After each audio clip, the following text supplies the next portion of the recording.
And we are now on the air. And this is the TWIS Minion Science Island Hangout. And joining me are Jani from Finland. How you doing, Jani? Fine, handsome fellow that he is. And Patrick. And hello. Patrick, he's got his parents coming, so he's busy cleaning up his room. So we'll start off with giving Patrick a chance to talk about his trip to Bhutan. His impressions, perhaps? What would you like to know? Okay. Could you see yourself living there? Yes. Would you like to live there? Yeah. It's, I don't know. Yeah, I could see myself living there. It'd be like, it's almost like starting a new civilization because they're so not technological for the most part. So I think that would be fun, getting them up to speed without like destroying themselves, you know, like everybody else has already done. Yeah, you're pretty heavy into technology, so that would be a problem. That would be a big change for you, I assume. There's Oh no, it was nice not having stuff around. Hold on just 1 second. Okay.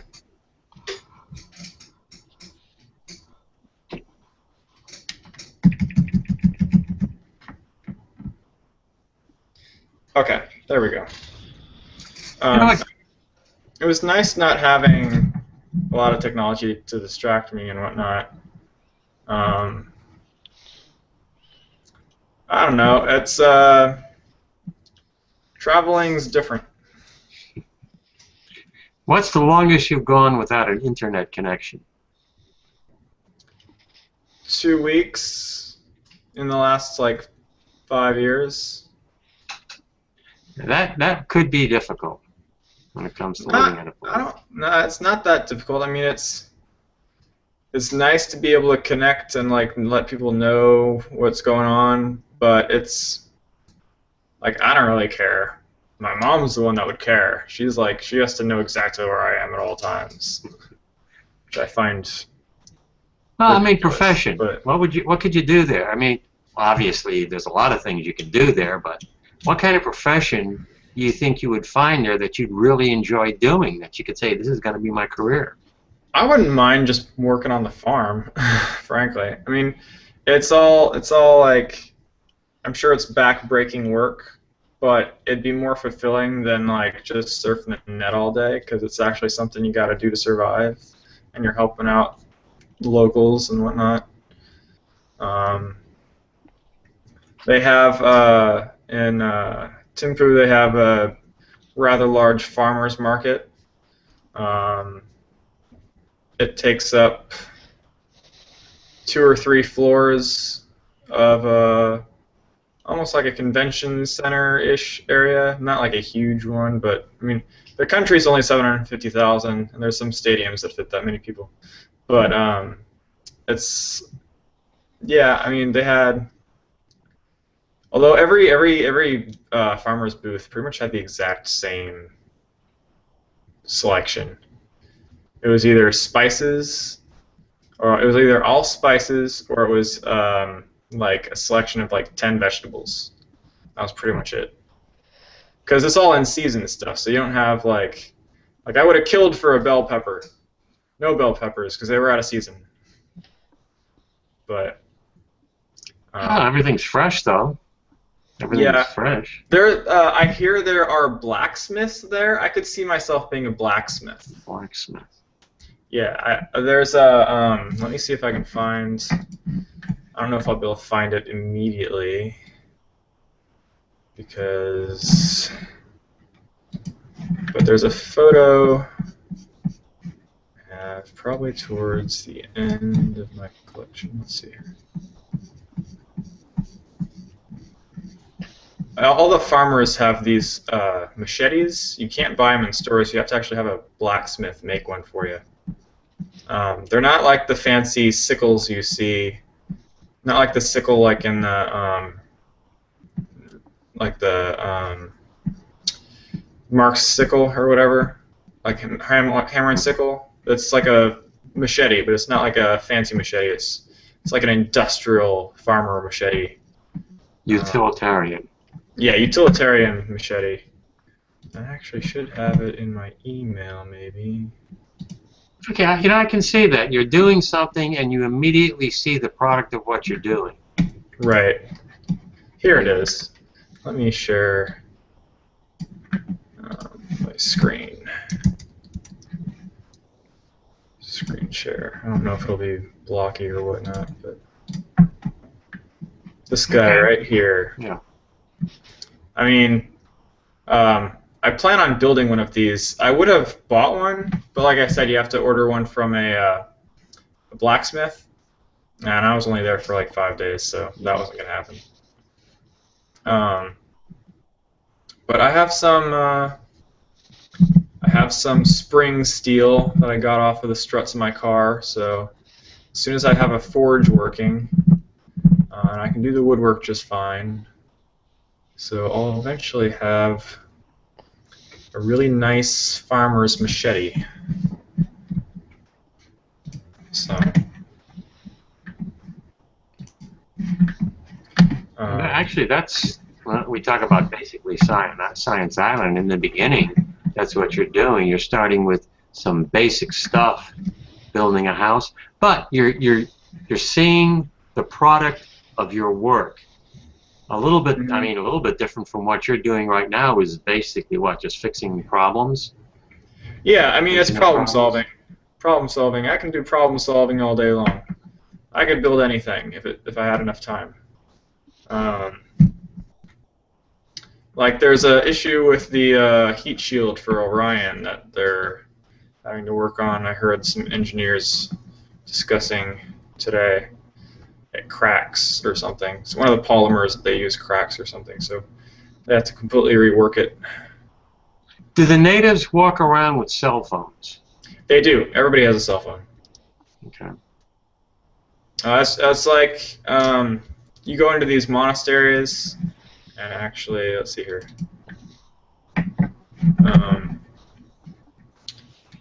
So screen share that one.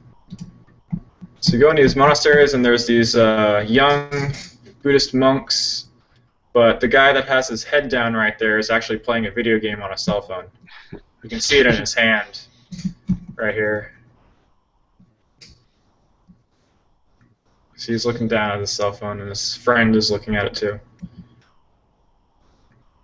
But they still do their due diligence for what their position is. Here they were actually selling handmade, not like keychains, but like taluses or necklaces or something. Mm-hmm.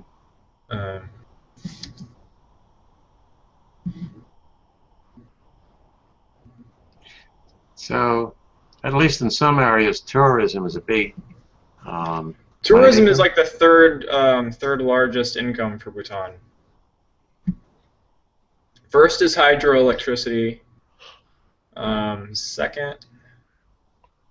Second is crafts, I think, and then like third is tourism, or second is textiles, I believe. Textiles. Yeah. So that's their manufacturing is textiles. Yeah, and when they say textiles, they have these really intricate kias or kiras. I have photos of the. Let's see here. I have photos. Oh, here we go. So like they do them like thread by thread, and making these really elaborate patterns. Do I still have this? Yeah, I'm still sharing it. Okay. So it's a craft, like you say. Yeah, so they're doing on looms, and these Kias it'll take them like a good chunk of a year, and they'll sell for like $2 or $3 grand a piece. Mm-hmm. I mean, they have cheap ones, but they'll make them with either silk or wool or whatever. Really good textiles. Oh, they're going to be very high quality. Yeah. And they'll make their own yarn. They'll make it all completely from scratch. So they use sheep or some other indigenous animal? They might import it. I'm not entirely sure. They probably import it from India. I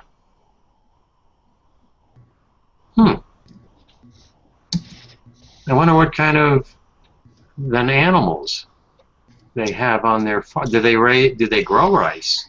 No, they grow rice. They have lots of rice fields. They have cattle. There's yaks, but not in the area I was in. We were too low in altitude for yaks. They have toucans, which is their national animal, but I don't think they farm them or anything. I'm pretty sure they're just...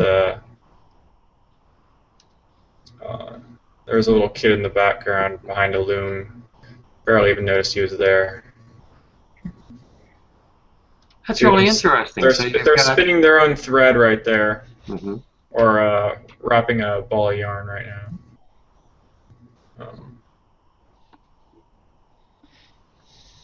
Those are skills that you can certainly teach and carry on far more easily than the kinds of skills you need more in, like, the United States, where, you know, learning programming language and writing codes and stuff kind of goes through years of school. Here, so here you can see their elaborate patterns. They almost remind me of, like, Aztec patterns. Yeah. $2,000-3,000. That's really not bad. I don't know what size they are, but you buy a sheet or a piece of cloth that they've made, and then they cut it to your size. So it could be a rug? You want to make a rug out of that. But... No, you wouldn't make a rug out of this. Maybe a tapestry. Yeah, you can hang on the wall or something. I mean, they make, like, ties out of this stuff. They make kiyas. They make scarves. It's very... I mean, construction's a big career right now because they're building out their infrastructure. There's a big hole in their with their sanitation. There could be a big sanitation industry just waiting to be developed that I feel like I could go back and do, but I haven't. At the moment, I haven't really put much effort into the research for it. So their construction, is that construction, for instance, I would think of maybe the big cities, is it for more modern office building type construction? They're still not modern office buildings. They're still Bhutanese buildings. I mean, they're not brick. They're not mud brick buildings. They're more traditional. They have like the modern buildings they're making have like skeletons to them as opposed to just mud brick completely. So, I mean, there's like, you can see their mud brick buildings like in the middle of fields right next to some more modern houses. Let me see if I can find an example of that.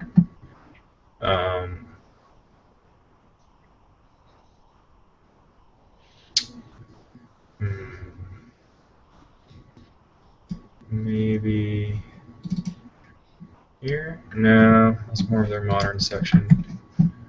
It's probably going to be further down this way.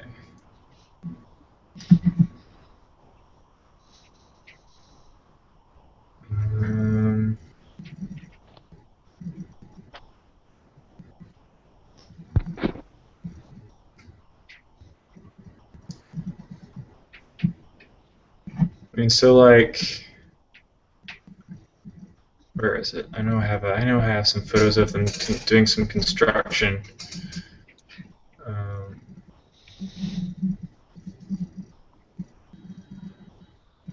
I wonder about, I don't know, you can obviously answer this particular question, but a lot of countries, I mean, this is a country that's kind of on the border, it looks like, between old world and new world.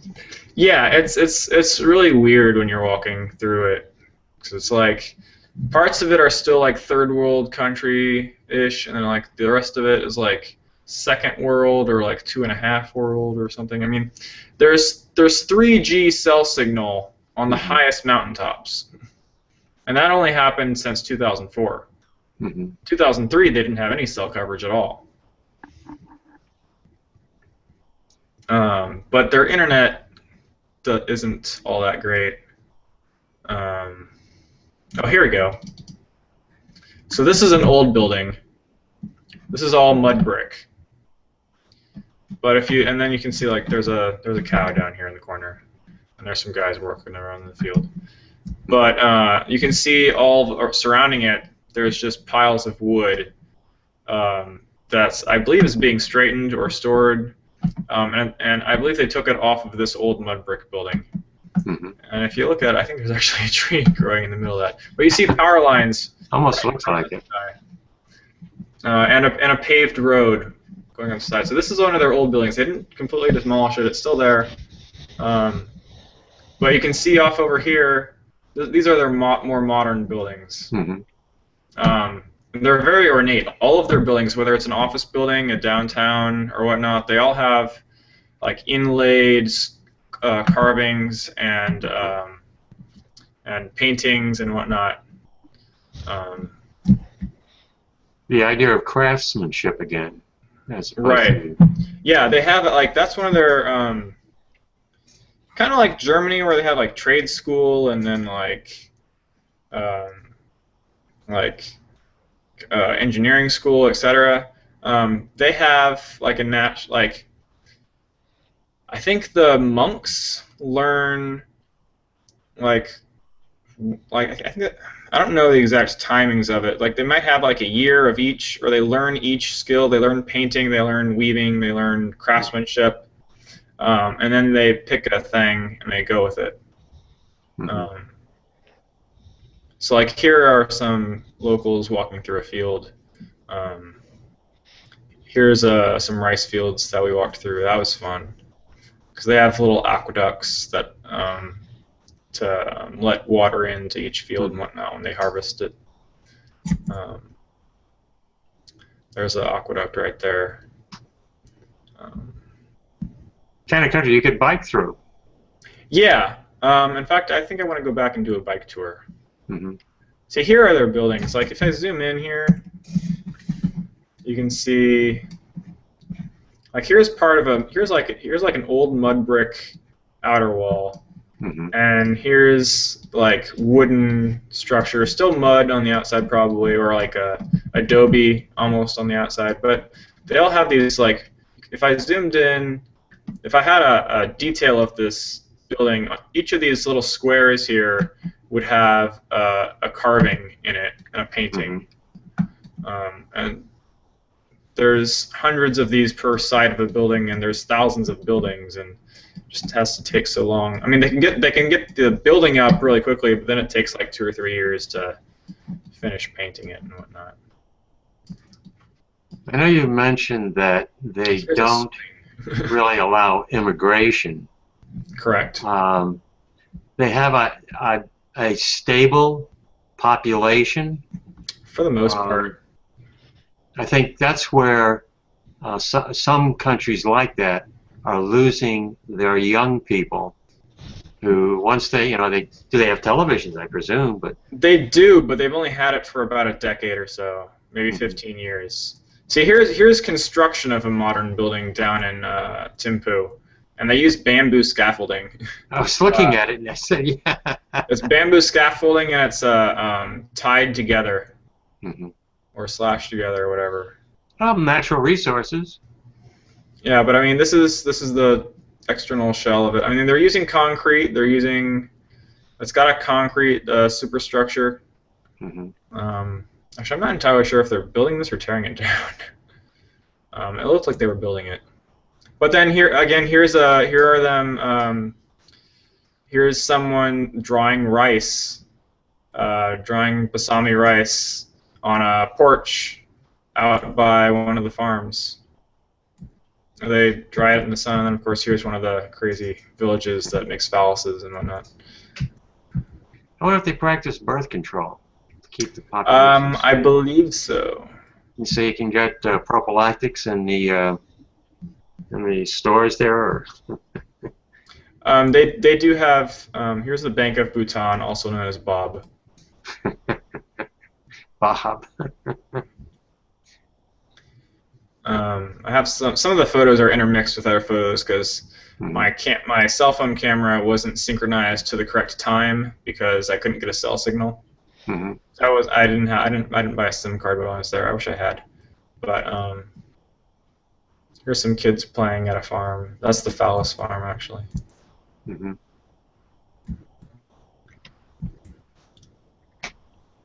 But each village has its own zong or temple, and that's kind of like their local church-ish. I mean, it's not a church; it's like a monastery-ish thing. But they don't call the Buddhism they don't practice. They don't call it a religion. It's just a way of life. Like here, there's a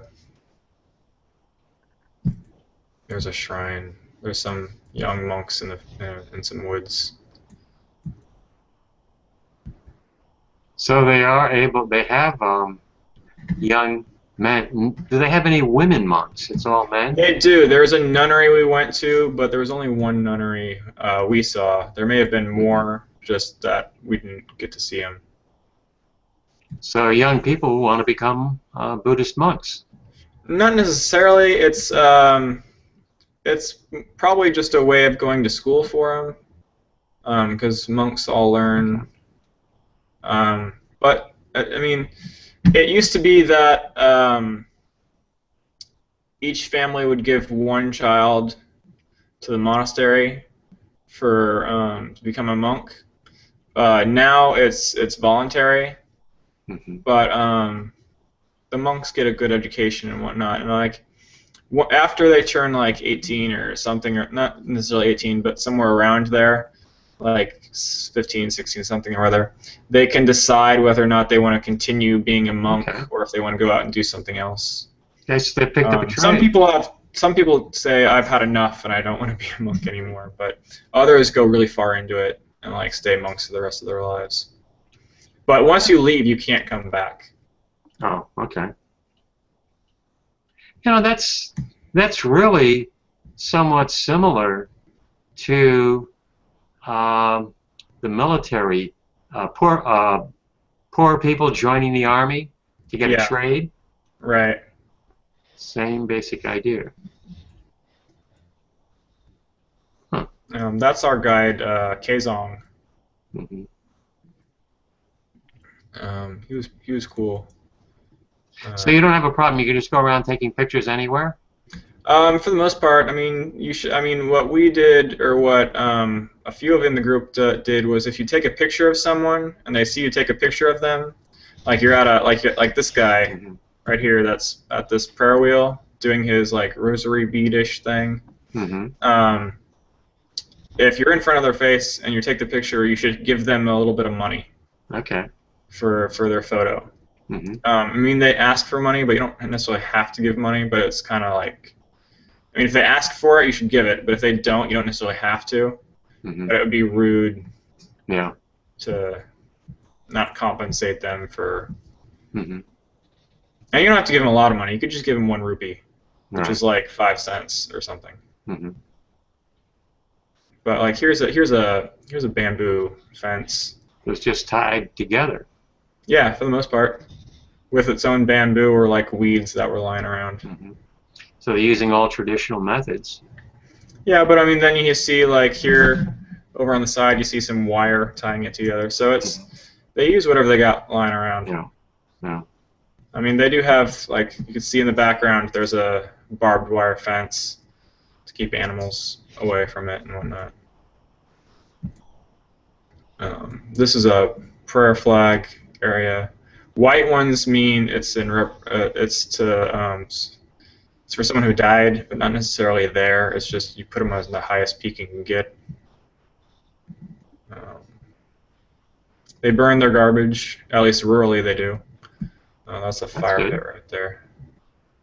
That's not necessarily good, but it's better than just... Well, I'm thinking in terms of having so little, perhaps they can get rid of it just by burning it.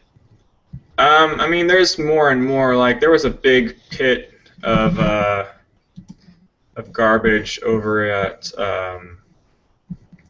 Tiger Temple on the way up. Let's see, I'm sure I have it here somewhere. Is that garbage from the tourists, though? Or? No. Yeah, here we go. See, there's a big pile of garbage just sitting open. Right below. It's next to a farmhouse, or not necessarily a farmhouse, but I mean, that's the house up in the corner. You can't really see it. And do they have open sewers? They do have it's not near sewers, it's more like a drainage ditch, but it's like built into their roads. It's kind of like it's kind of like the curb on a road in like any U.S. town or whatever, where it's built to keep drainage away, right, and it goes straight to the sewer. But theirs is more like a cut trough as opposed to just like a flowed-in area where it just kind of flows that way because the road's curved. It's actually like a purpose-built channel. Mm-hmm. And you saw someone purposely making that as we were going through. Let me see. I probably have images of it.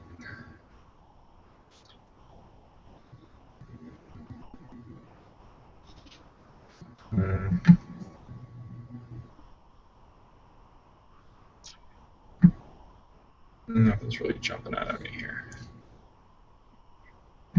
It'd be more in the cities area. Are you using just everything in season, for instance? You don't have to worry so much about, you're storing something away in an icebox or in a refrigerator. So, let's see here. So, like this whole area, this whole courtyard area, as you walk around it, you can feel like the stones being hollow below you. There's like a big, huge storeroom, or it's like a drainage area. I haven't decided. The storeroom might actually be under the building part itself, but I mean, here's a generator inside this, or a distributor cabinet or whatever, inside this monastery.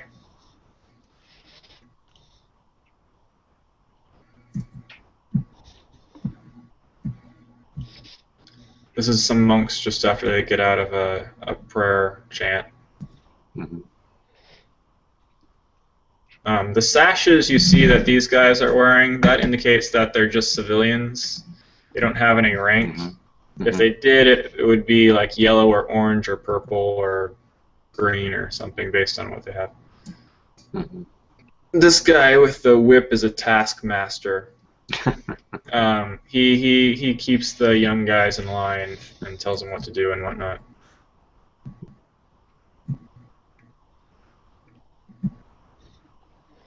But see, here's a detail of like I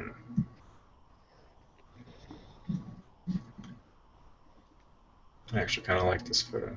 It should be cropped a little bit, but here's some wild bees that made a rather large nest on the awning of this building.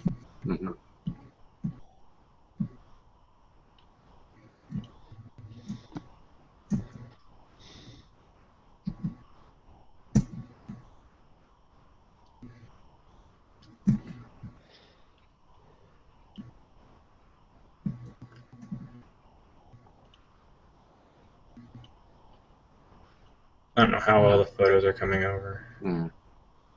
But here's some terraced farm area. And it's not all rice. It's a mixture of crops. They have peppers, rice. Let's see, peppers, rice, carrots, string beans. And their string beans are like 1.5 feet long. They're pretty big. String beans. okra. They have some squash. Is this a more temperate area? Because I'm wondering if they get a more severe winter. Those vegetables are not going to. Some valleys are temperate year long. Some valleys get snow. Some valleys have all 4 seasons. Mm-hmm. There are parts of the country that are all rainforest. There are parts that are purely in the Himalayas and the plateau. So if the areas that have snow, they probably rely on pickling and things like that. Or they just trade with neighboring valleys. Mm-hmm. Apparently I had a lot of photos of that one. There's a monastery above this river that had a zip line crane style thing to bring rocks up from the river. Let's see here if I can see. That was our bus driver cleaning out his mats. How do the people themselves get around? Is it bikes or walking? Do they have cars? You don't see very many bikes. I only saw a couple in the town. They have cars, motorbikes. They get around by some dump truck style trucks, Mm-hmm. where just a bunch of people are in the back. Mm-hmm. They bring them from village to village. Yeah, here's a better example of that crane. Mm-hmm. Here's them filling it up with rocks from the riverbed. Low tech. Yeah, I mean, it's...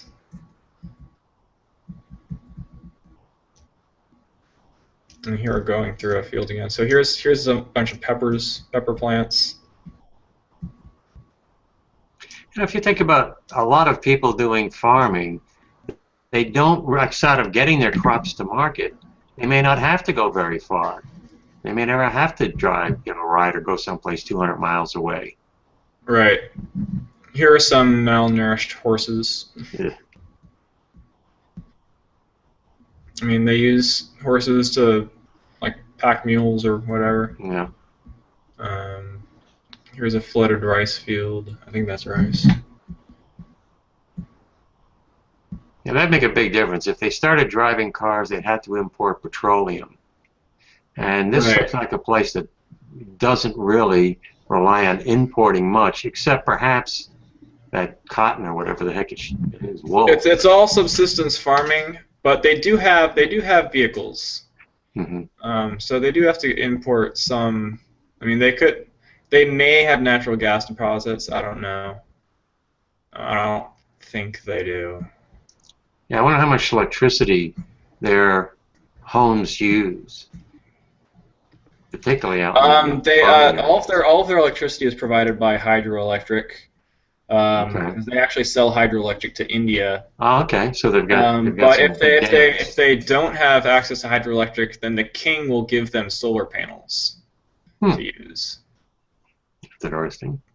And if someone's really poor, then the king, and they don't own anything, then the king will give them a plot of land as their own. There's a very low crime rate. I think the crime rate is rising slightly as it gets more industrialized. As long as they can keep their young happy, as long as they're younger, so that's usually where the friction comes, when they have a more traditional. I don't know if you read that blog post I posted, that link on my feed, but it was one guy that was complaining about being Bhutanese, but also liking that he was a Bhutanese. Here's a sign proclaiming that all Bhutanese must wear a formal dress while visiting a shrine. From 8 o'clock in the morning to 5 at night throughout the week. Because one time the queen visited one of the main zongs, and there are all these tourists in flip-flops and tank tops and whatnot. She didn't like it, so You always have to have long sleeves and pants. Mm-hmm. You go into a temple from that point on. Mm-hmm. So here's some kids playing out in the field. Here's someone harvesting. I'm not quite sure what that plant is. I think it's okra. I think okra grows on a vine. If everybody's doing some kind of work or being educated, they're not sitting around doing anything, that's where you could begin to have things like drug problems and stuff like that. People getting into trouble. Right, and I don't know if there is...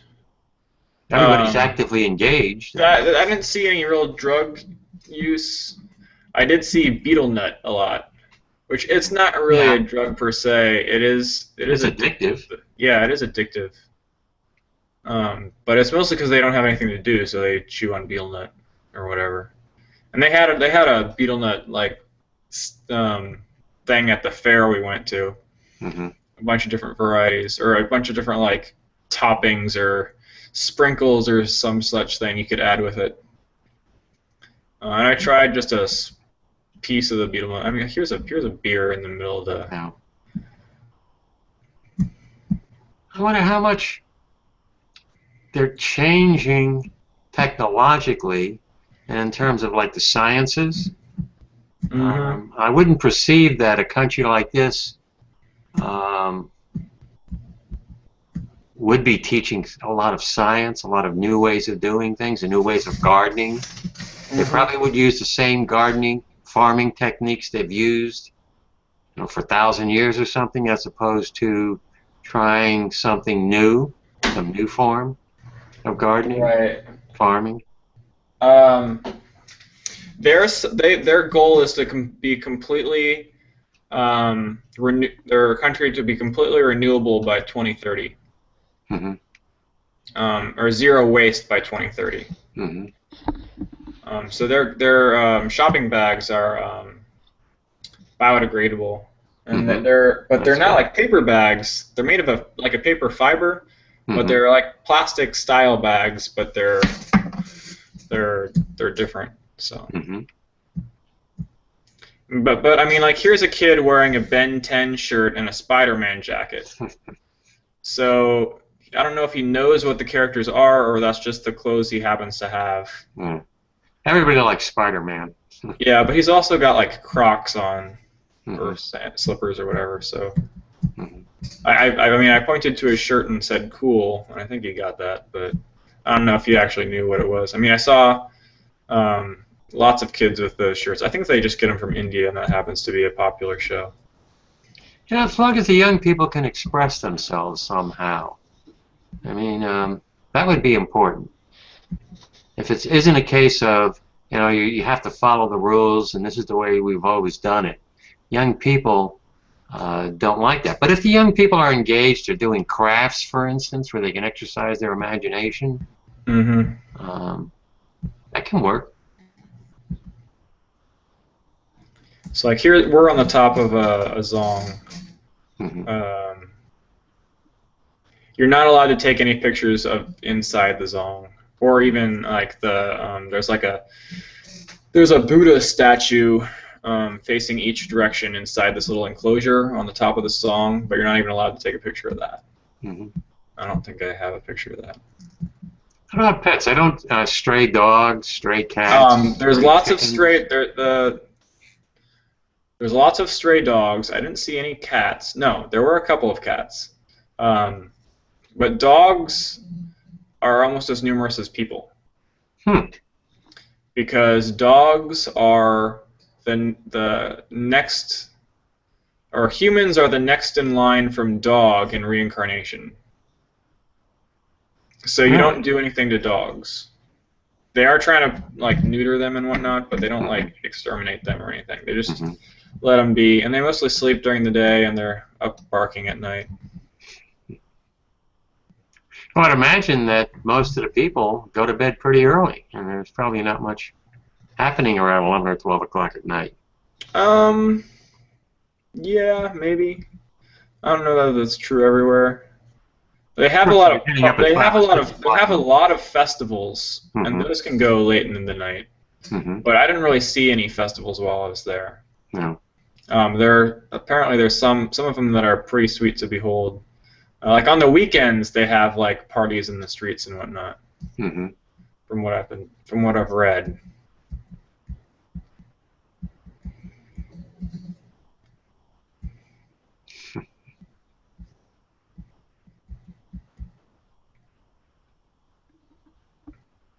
There is the drone. That wasn't mine. That was the leader of the group. Looks like a smaller one than what you were trying to build. Oh yeah, that one was a lot smaller. They do have rafting. Here's some kids building a sandcastle with some rocks and some leaves and what have you.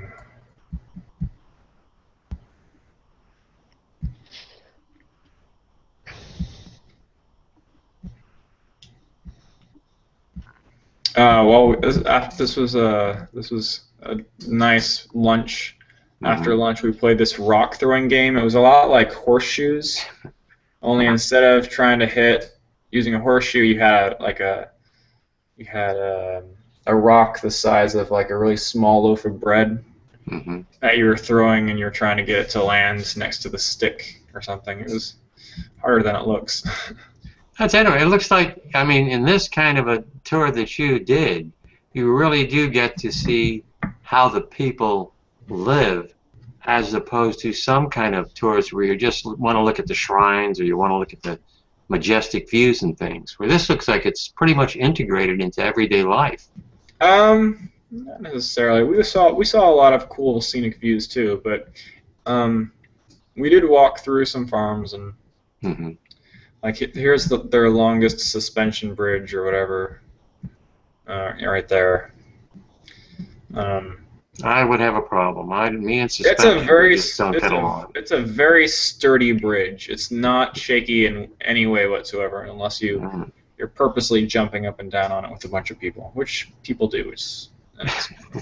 But you wouldn't have anything to worry about that bridge falling down.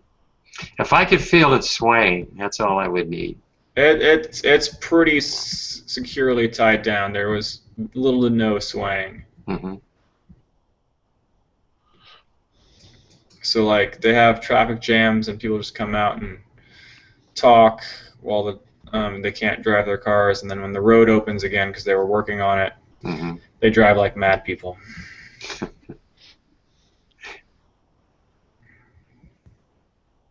How far people that rely on a lot of farming tend, I'm really generalizing, but tend to have a lot of patience.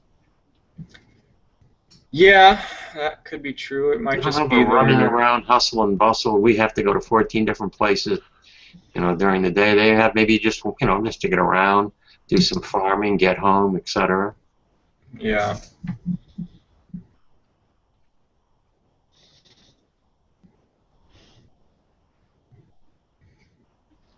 Although that's not an easy life. Farming's not an easy life because you're definitely not. You're subject to the weather. I presume. Well, I guess they don't have to worry about droughts there. Climate change. Their glaciers are melting, and so like 10 or 15 years ago, an ice dam broke and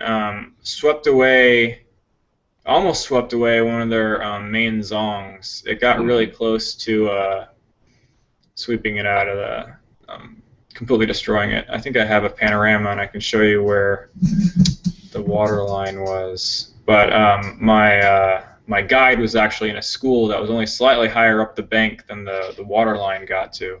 And there were several people killed. Not a good chunk of people, but some people that were trying to cross a bridge, hurriedly crossing a bridge to get away from it. But it was at the height of the bridge. And they're using hydro as their main power source, but they say they have geologists that are looking into it to making sure that doesn't happen again. But Yeah, everything. Their real design is to be self-sufficient as much as possible. Right. So here's some monks that are beautifying their zong. I think they're just putting in some landscape, and this mostly teenagers.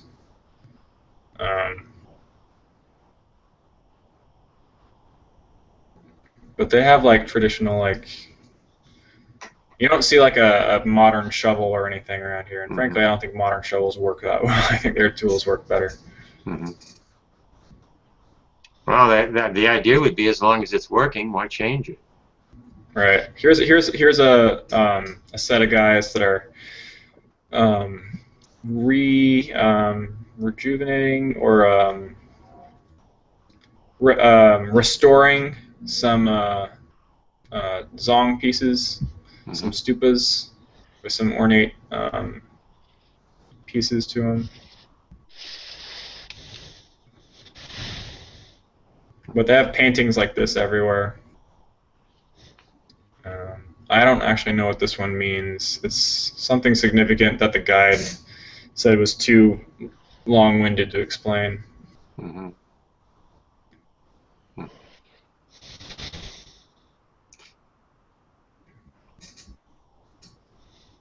I wonder if they have, instead of television with the Game of Thrones on or something, sometimes traditional culture, they have more storytellers. I wonder if they have storytellers. It's possible. I mean, storytelling is more or less how the Buddhism is passed on.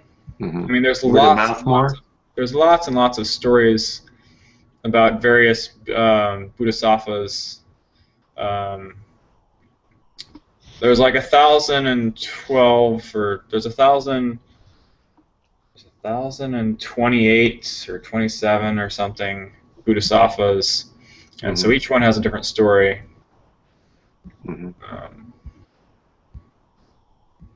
This is at a fair. That one was interesting. I'm trying to think of what you call it. The abacus. They use abacuses or? No, they have cell phones. They have calculators. They don't need an abacus. I don't even know that they would know what an abacus is.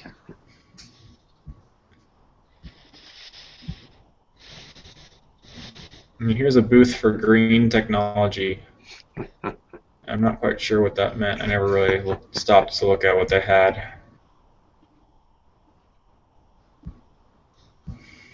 Yeah, I don't really see this as a technologically favored. Yeah, zero waste Bhutan by 2030. Let's zoom in here.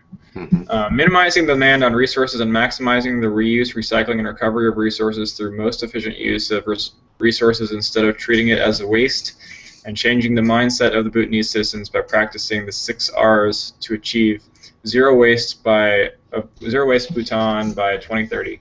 Rethink, reduce, reuse, recycle, recover, and responsibility. Save rivers from becoming a dump yard. Clean trek routes. Zero waste towns and villages. If you see, if you watch that video of Kathmandu, yeah, you don't want to have a river becoming a dump yard like they have. Advocating behavioral change. Dedicated to the 60th birth anniversary of the Ford Druck Galpo. If they can maintain their traditional lifestyle, then they can do it. That's a big part of Bhutan, is maintaining tradition. Yeah. Here's a booth at the fair that was selling betel nut in various flavors and whatnot. There were signs everywhere that said no spitting because you spit it. It's kind of like chewing tobacco almost. Only I don't think it damages your mouth as much. It probably damages it, but not. It's not like, yeah. So culturally, the people would look more towards reading. I'm trying to think in terms of entertainment, like movies. They don't have movie theaters? No, they have a movie theater. Spider-Man or? They have a movie theater. Well, at least they did in Nepal. I don't know if I saw a movie theater there or not. I think they do. I'm pretty sure they do. I know they have TV and internet. I think if everything might be centered around more the Buddhist ceremonies, dancing and chanting and things like that. I mean, I really didn't see that while I was there, but that doesn't mean it doesn't happen. Yeah. Yeah, two choices. I guess you can work them to death, and then they're never going to get in any trouble, or they like to do something different. On the way back, I did see a Taekwondo Bhutan team that was coming back from Kathmandu. Mm-hmm. So they do get out of the country. I mean, they're there playing basketball, and honestly, I don't think they were very good at it. But they were trying to shoot hoops. I feel like any one of us would probably gotten more hoops than they did. But even I don't play basketball. I haven't played basketball since I was a kid. But that's got to be the challenge, keeping the young generation. This guy here was like one of two kids I saw riding a bike, and they were decent bikes too. But they don't have issues with personal space either. People get really close and like lean on each other and like hang on to people. And they don't have issues with that whatsoever.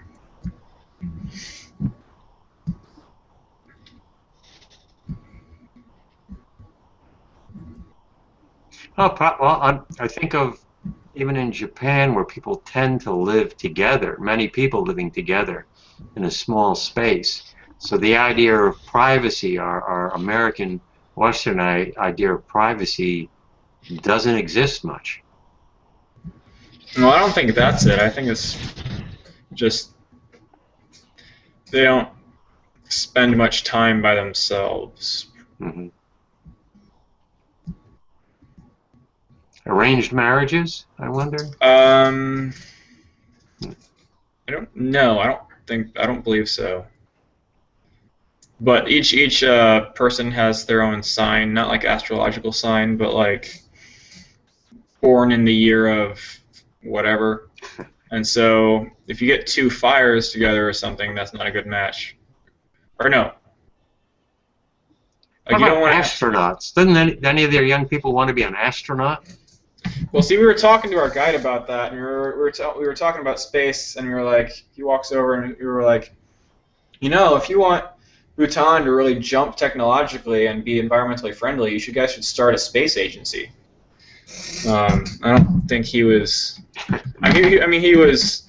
He didn't really say much about it. He was just kind of nodding, or whatnot.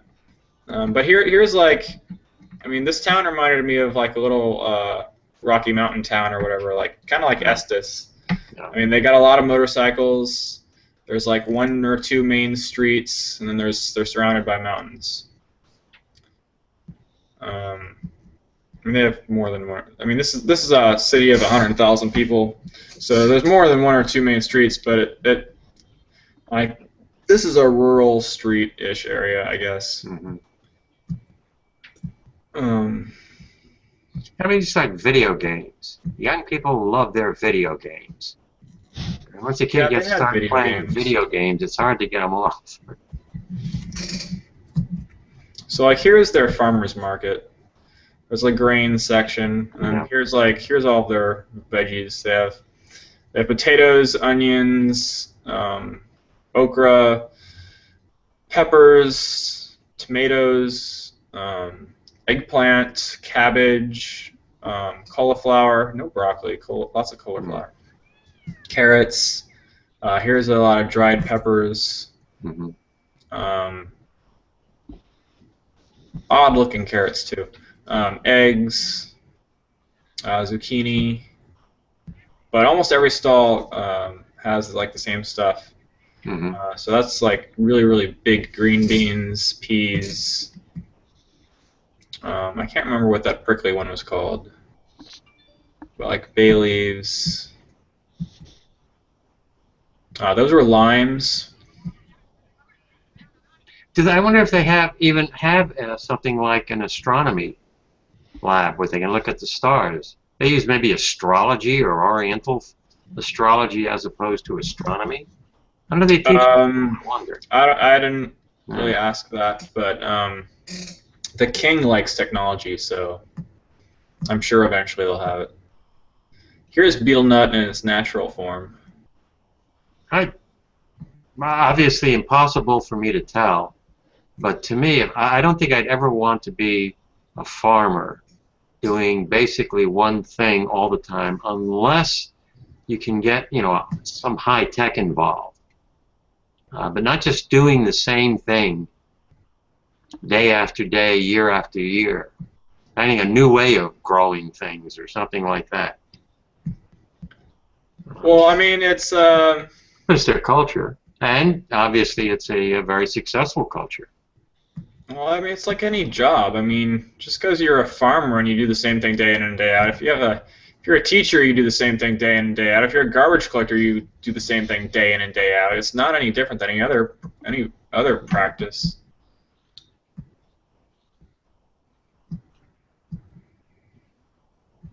Well, I'm a city boy anyway, but it's not like there isn't stuff to do when you're done farming. They have libraries, I wonder. Probably. I don't know. So, do you think it's a good place for Science Island? Totally. I'm not sure Justin would buy into it. This bridge here, it's blurry, I know, but that's what the first iron bridge in the country. Mm-hmm. It was brought there in like 1500 or something like this. Oh, there it is. There's a decent photo of it. And they've been maintaining it since. Okay. Here's a good example of a mud brick building. I will be right back. Continue your interesting slideshow. Here are school kids, always waving at you. That was an archery thing. Unfortunately, it finished right as we got there, so we didn't get to watch any.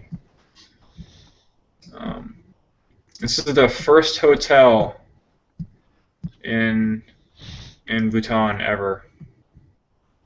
It reminded me of Camp David. Not that I've ever been there, but that's what I hear it's like.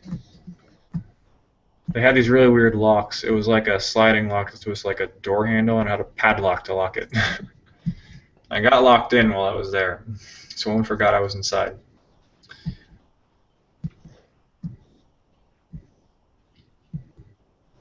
And there's us leaving. There's bamboo holding up a floor of a building before it's finally installed.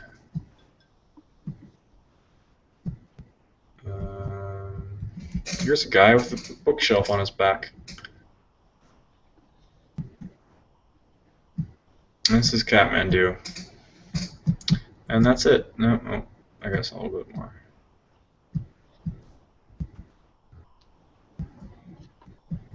Yeah, so that's it.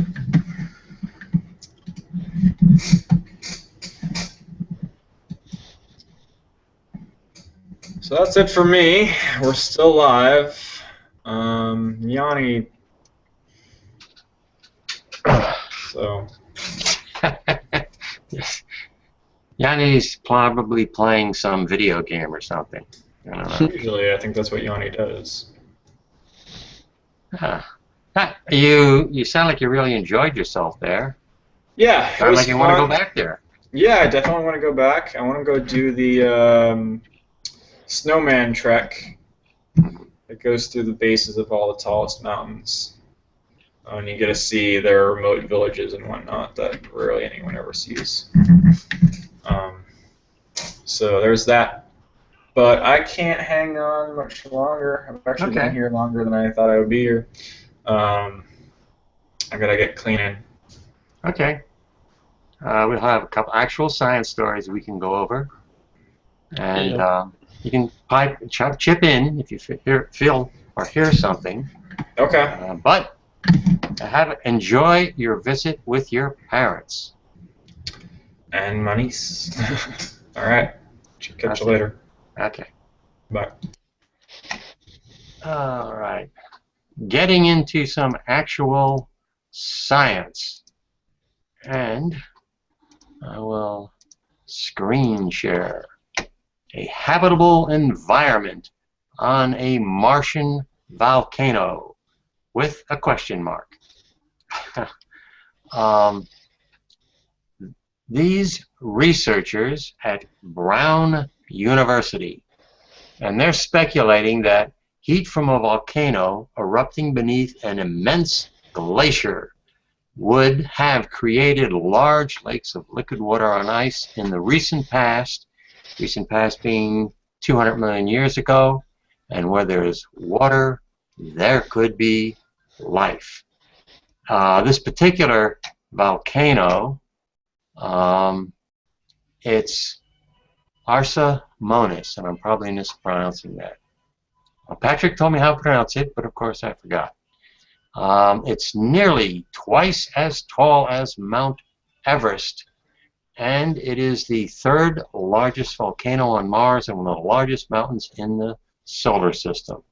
This new analysis of the landform surrounding this volcano shows that eruptions along the volcano's northwest flank happened at the same time that a glacier covered the region around 200 million years ago.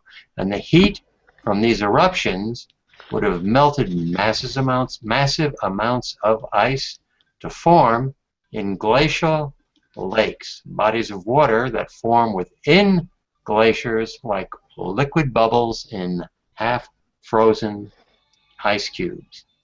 And we have those on planet Earth.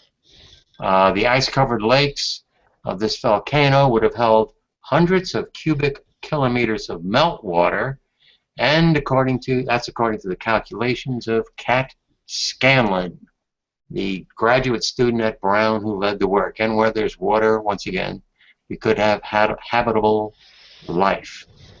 The scientists have speculated since the 1970s that the northwest flank of this volcano may once have been covered by glacial ice. And that view got a boost in 2003 when another Brown geologist showed that terrain around this volcano looks strikingly similar to landforms left by receding glaciers in the dry valleys of Antarctica. And parallel ridges toward the bottom of the mountain appear to be I can't pronounce that word, M-O-R-A-I-N-E-S, piles of rubble deposited at the edges of receding glaciers. An assembly of small hills in the region also appears to be debris left behind by slowly flowing glaciers. And then another guy came along and modeled Mars, taking into account changes in the planet's axis tilt. And these models suggest that during periods of increased tilt, ice now found at the poles would have migrated toward the equator. That would make Mars's giant mid-latitude mountains prime locations for glaciation around 200 million years ago.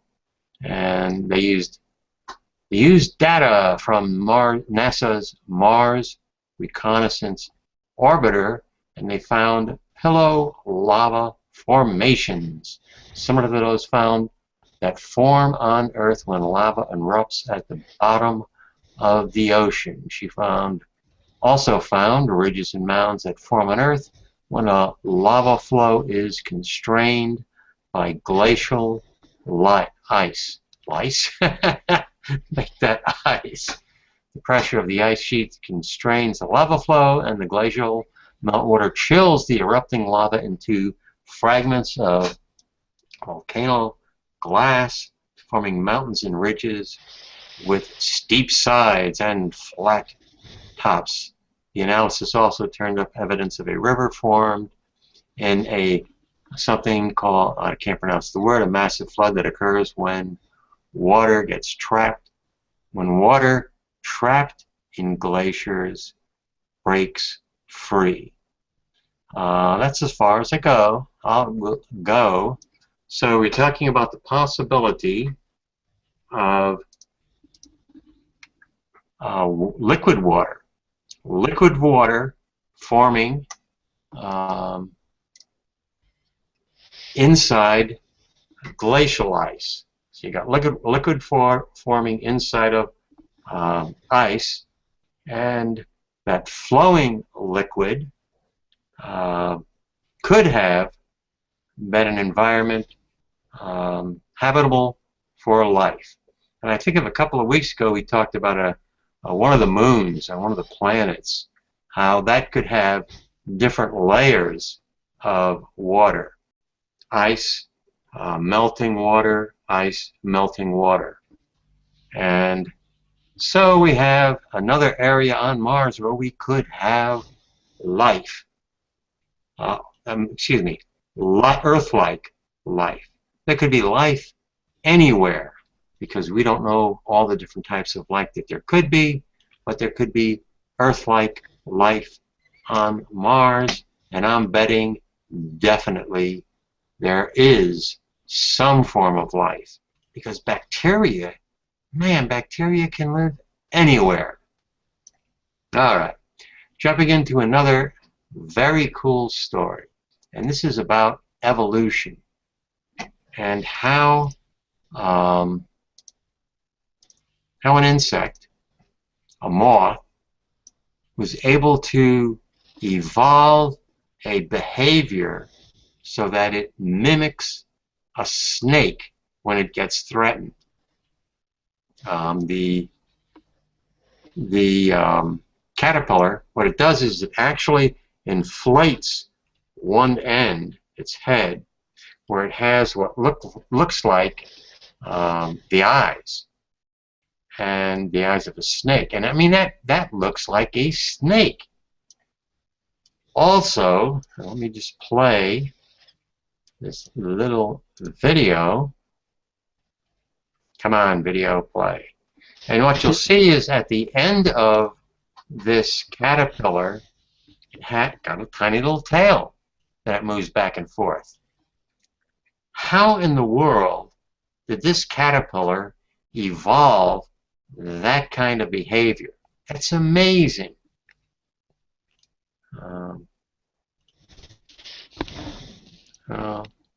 That is the cool snake caterpillar.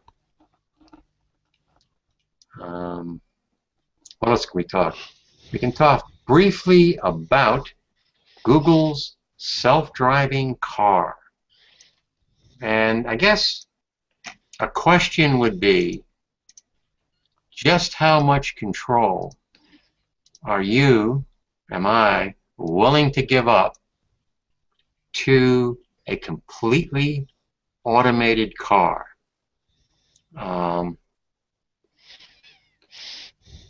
You're going to build 100 of these, and these are obviously a prototype, first generation. And in this tree hugger article, you're talking about some facts about the car. It's going to be 100% electric. Okay, that's good. It says you can summon your car. So you got a smartphone. So you can just call your car on your smartphone, and it'll drive over to where you are.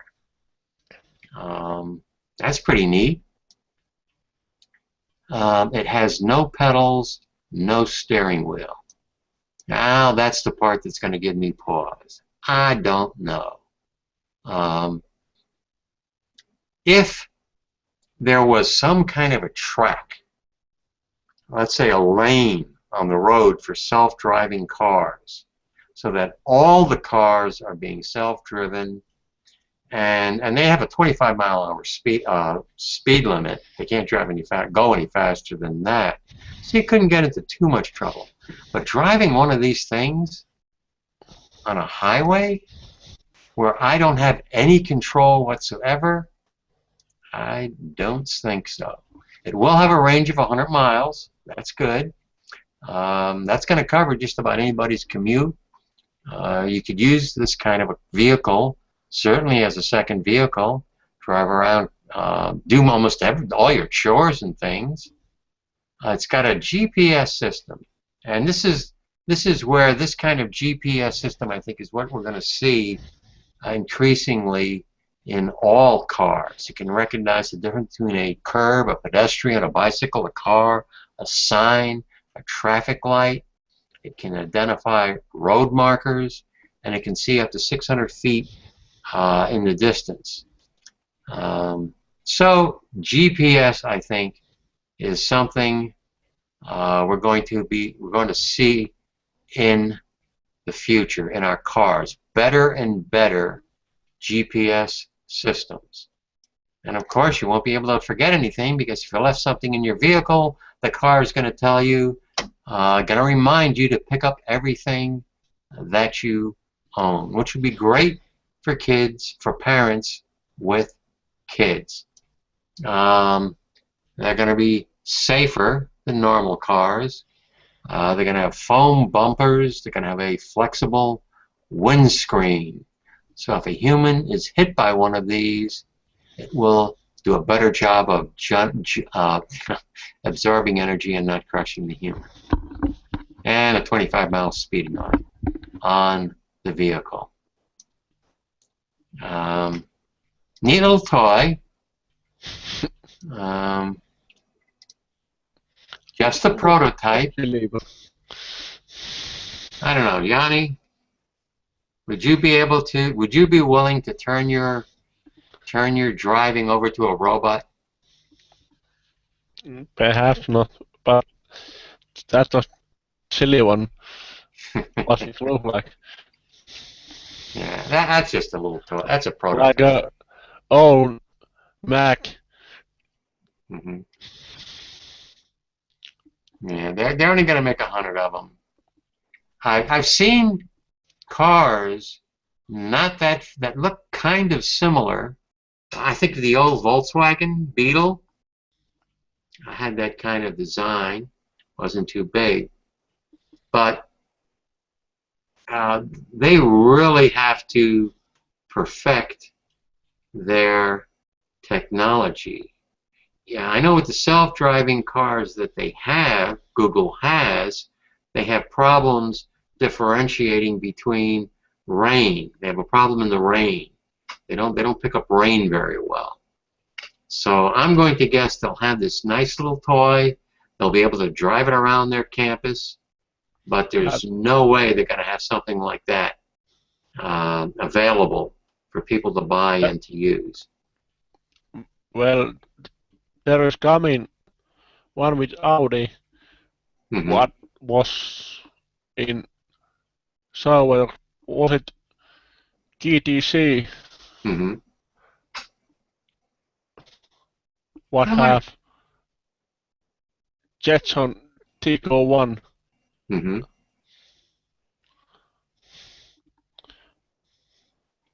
Yeah. So similar like that could be an option. Yeah, cars will be using some of the technology that is in this so-called self-driving car. I guess you could have something like that, like a little scooter, big city. If everybody had one of those instead of cars, you really don't have to drive very fast. It would be a lot safer in a big city. I don't know. Not ready for it. Let's see, what else we can talk about? Well, we can talk about our friend global warming. Well, here it came colder this Tuesday. Like them dropped at like 20 degrees Celsius. Mm-hmm. No. Okay, now, anybody who denies global warming must be deaf and dumb, and they should be mute. Because all you have to do is open your eyes and see all kinds of evidence that the environment is getting warmer, dramatically warmer. And the clearest place you can see that is in the Arctic. And this is an article in the Smithsonian Science. Now, for the first time in nearly 2 million years, melting Arctic sea ice is connecting the North Pacific and the Northern Atlantic Oceans. We can think back to Christopher Columbus and many expeditions sponsored by European kings to find a Northwest Passage, a passage between the Atlantic and the Pacific. Well, guess what? Now we have one. And these two shipping lanes have opened in the Arctic. The Northwest Passage through Canada and the Northern Sea Route, a 3,000-mile stretch along the coast of Russia and Norway, connecting the Barenets, and I don't know that ocean or that sea, and the Bering Sea, with new opportunities, of course, for tapping Arctic natural resources and interocean trade are high. Commercial ships also often inadvertently carry invasive species. And organisms from previous ports can cling to the underside of their hulls and be pumped into the enormous tanks of ballast water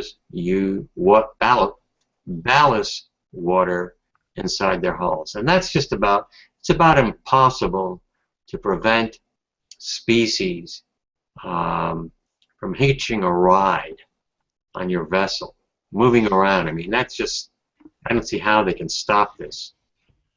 And it says this trans-Arctic shipping, and they call it a game changer, being played out over a global scale. The economic draw of Antarctic is enormous. A natural resource hasn't been tapped, and greater access to the region means you're going to get more and more sea lane traffic.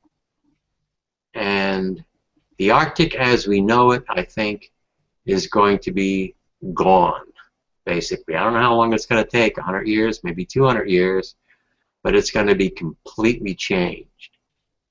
The first commercial voyage through the Northwest Passage, a carrier from the British Columbia loaded with coal bound for Finland, happened in 2013. And the scientists projected at current rates there will be a 20% rise every year for the next quarter century. And that doesn't take into account ships sailing to Arctic itself. This is going to happen. I don't think there's anything we can do about it. It would be nice if we perhaps slowed down the pace. It would be nice if those, you know, the commercial interest, if they were more concerned about not interfering with the environment so much, but of course that isn't going to be the case. All right.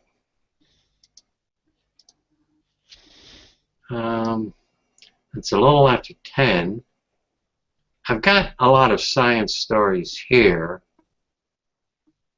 It would be helpful if I had somebody. There's a couple of stories talking about, well, I'll try to cover them. And what the main thing you guys can rely on who are watching this is the show notes. Go into the show notes. I'm going to have links to these stories so you can read them and probably understand them better than I can. Yeah. This book showed it, the Inferno was about once the stories in it. What is that? Dan Brown Inferno. Oh, Dan Brown. Okay, yeah, yeah. Uh, um, Ah!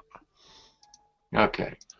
The old man has lost his train of thought. Here we go. Uncovering clues to the genetic cause of schizophrenia. And the main thing here is how researchers are being able to identify the exact mechanism behind well, diseases, um, things like autism, and I don't necessarily categorize autism as a disease, but one of the first things I saw here is they said that schizophrenia occurs in 1 out of 100 people.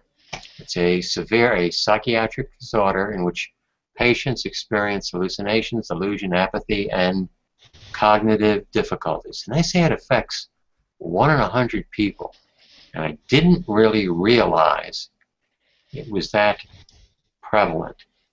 Now they have these new high throughput DNA sequencing technology contributing to a more holistic approach to the disease. And they compared sequencing data to look for genetic differences and identify loss of function mutations, which are rare, but which have a more severe effect on ordinary gene function. In the case of schizophrenia, they have not been had not been inherited from the patient's parents. They found an excess of mutations and a variety of genes across different chromosomes. Using the same sequencing data, the researchers looked at what types of mutations are commonly passed on to schizophrenia patients from their parents, and it turns out that many of the loss function types, that many are the loss function type. These mutations are also found to occur more frequently in genes with a low tolerance for genetic variation. They looked more deeply into the sequencing data to determine the biological functions of the disruptive genes involved in schizophrenia. And they were able to identify 2 key damaging mutations in a gene called SETD1-A, suggesting that genes contribute significantly to the disease. And it's involved in a process called chromatin modification. Chromatin is the molecular apparatus that packages DNA into a similar volume so it can fit into a cell and physically regulates how genes are expressed. The finding fits with accumulated evidence that damage to chromatin regulatory genes is a common feature of various psychiatric and neurodevelopment disorders. By combining the mutation data from this and related studies on schizophrenia, the authors hope to find that chromatin regulation was the most common description for genes that damage mutations. A clinical implication of this finding is the possibility of using the number and severity of mutations involved in chromatin regulation as a way of identifying children at risk of developing schizophrenia and other neurodevelopment disorders. So identifying at the genetic level what may be causing a disorder like schizophrenia, and if they can identify it more precisely, then they can treat it. let's see, I had another story talking about, where is it? Talking about autism. And let's see, here we go. And I think I'm going to make this the last story. They think they found a link, linking autism to two biological pathways in the brain. And this is using mice. They found mice, and they bred mice. They didn't find them, they actually bred them. Mice with a specific gene mutation tied to autism spectrum disorder. With almost all the grown mice, they had sideways over-groomed hair with a highly stylized center hairline. And that's because the mice typically groom each other hair, so you've got this compulsive behavior happening that results in that particular mohawk-like hairstyle. They had a repetitive there we go, a repetitive motor behavior. Jumping ahead a little bit, the researchers believe they have found for the first time an autistic motor behavior has been traced to specific biological pathways that are genetically determined. It could, with additional testing in humans, lead to new treatments for autism. The researchers found that by knocking out something called SNTNAP4 affected two highly specialized chemical messengers in the brain, GABA and dopamine. Both are so-called neurotransmitters, chemical signals released from one nerve cell to the next to stimulate similar sensations throughout the body. GABA, short for gamma aminobutyric acid, is the main inhibitor neurotransmitter in the brain. It not only helps control brain impulses, but also helps regulate muscle tone. Dopamine is a well-known hormonal stimulant, highly touted for producing soothing and pleasant sensations.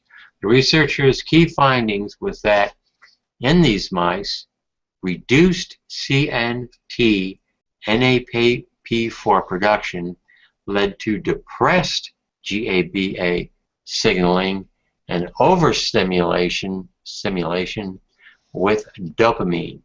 They said that the lost protein had opposite effects on the neurotransmitters because GABA is a fast-acting and quickly released, so interfering with its actions decreased signaling, while dopamine signaling is longer acting, so impairing its action increases its release.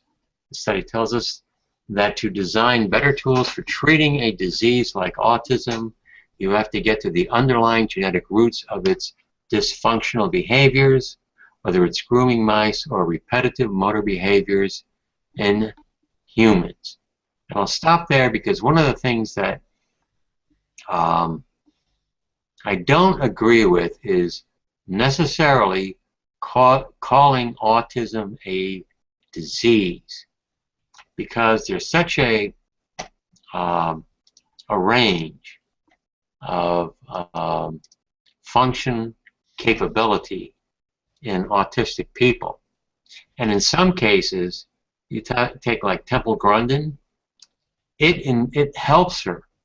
Having autism gives her the ability one, to see the world a little bit differently than most other people do. Therefore, she's able to come up with perhaps solution to problems in unique ways. Some people with autism, it means they can function, they can focus their energies on problems, very, very focused actions on their problems. And so they can probably, it helps them in things like work that other people might find boring, might get tired with after 6 or 7 hours. They can do lab work. They can do perhaps working on coding or something like that, where you really need to be able to focus, and it requires a lot of concentration. Well, autism gives a person that particular trait. So I wouldn't call autism a disease, and I wouldn't say that all people with autism are suffering from it. In some, it infers an advantage, I think, in some cases. So, I don't know. That's my little spiel. I've been rambling on a bit, and this is why, as you can see, we need people like Patrick here to help us, to help me understand these stories, and to help entertain you people out there. And I'm gonna end the podcast right here. I don't think I'm really giving you people a lot of new information. And the main thing, I think, is go to the show notes and read all these different stories. And I'm sure you'll find, you'll be able to gain how interesting they are. Much better than my rambling here. So, Jani, I'm going to let you go. You can prepare for the upcoming TWIS podcast. Mr. Robotics is there. And I hope next week there'll be other people joining us, and we will be able to educate each other. What do you think? Perhaps Pamela is right. Okay, guys. I'm going to sign off. And as I say, hopefully next week there'll be more people joining us. So this will be a much more informative and entertaining hangout. I'll see you guys next week.